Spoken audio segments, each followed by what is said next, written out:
Mga kababayan, mamayang hapon na po ang sauna. Tuloy-tuloy na po ito at ang oras ay mga 4:00 ng hapon, tulad po ng mga nakaraang sauna. At alam niyo ba, mga kababayan, ay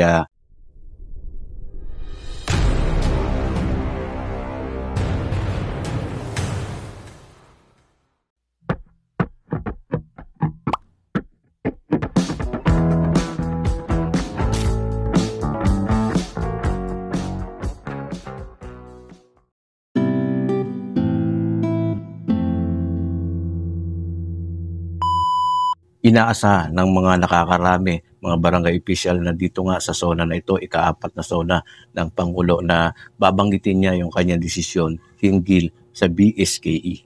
Ngayon, gumawa tayo ulit ng content ngayon para meron po tayong ipupunto di vista.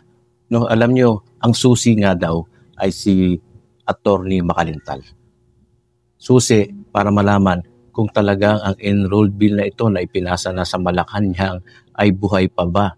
O sabi nga ng iba ay nalusaw na, wala na, kumbaga patay na yung enrolled bill na yan. Sa mga nakaraang interview, yung pinaka-latest na interview or yung pahayag ni Atty. Macalintal hinggil nga dito sa BSKE ay nakikiusap siya or umaapila siya na sana ibito na ng presidente ang enrolled bill. No? Bakit ibibito? Kasi nga po, buhay na buhay ang panukalang batas na ito sa term setting bill. So, isipin po ninyo yun, mga kababayan, kayo po ang humusga. Bakit kailangan pakiusap na ibito ang bill kung patay na yun? Di ba? Common sense, gamitin po natin. At tingnan po natin din yung isang panig ng COMELEC, si Chairman Garcia, isa ding attorney.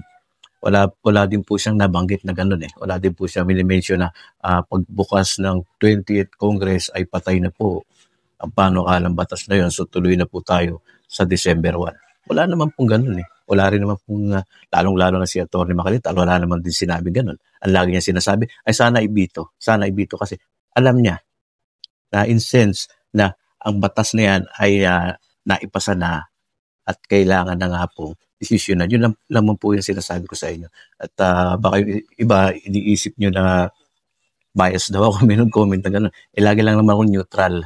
At point of views ko sa sitwasyon na mukhang malapit sa pirma.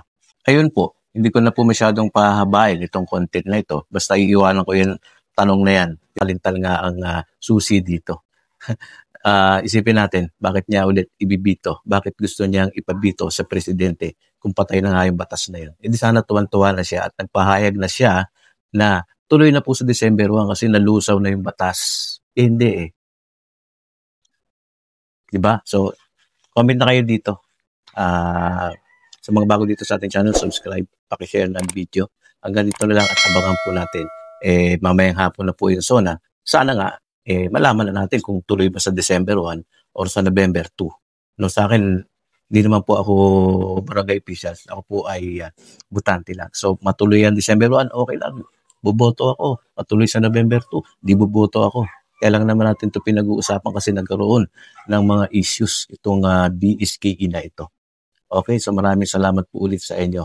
God bless you all.